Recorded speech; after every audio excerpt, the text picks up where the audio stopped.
ఈరోజు ఏకాదశి అని చెప్పేసి ఈరోజు బిర్యానీలు ఇవన్నీ ఏం తినకూడదని చెప్పేసి ఇంకా బయలుదేరినాం మేము. బయటికి ఏరే చోట అయితే గోబీ రైస్ బాగుంటుంది, అక్కడికైతే లొకేషన్కి అయితే వెళ్ళిపోయిన తర్వాత అక్కడికి పోయి అడిగితే ఆ మనిషి ఇంకా గోబీ రైస్ లేదన్నాడు. ఇంకా మా మామ ప్రజలకు ఫోన్ చేసి గోబీ రైస్ లేదు గైస్ ఏం తీసుకురమ్మంటారు అడుగుతున్నాడు. ఇంకా చూసి ఏడేమో ఎగ్స్ కానీ వస్తున్నాయి, చికెన్లు ఉన్నాయి, అన్నీ ఉన్నాయి, కానీ మనమేమో తినకూడదు. సరేలే ఈసారికి ఎట్లా ఒకటి అడ్జస్ట్ అయిపోతామని చెప్పేసి వెజ్ రైస్ అయితే చెప్పుకున్నాము.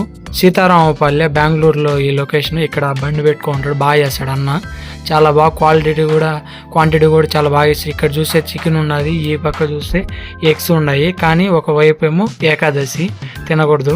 సో అన్న బాగా గిజాలు బాగా వేసి క్వాంటిటీ అయితే ఫుల్గా ఇచ్చినాడు. ఇంకా అన్నీ తీసుకొని ఇంకా మా మామ పెద్ద మామ సతీష్ మామ అయితే డబ్బులు అయితే కడుతున్నాడు.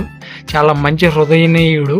సాటర్డే అయితే వెజ్ రైస్తో అయిపోయింది, సండే చికెన్ రైస్తో వద్దాం. ఇప్పుడు మా వాడు క్యాసర్ చేసినట్టు తినేసి పడుకుంటాను, మీరు పడుకోండి.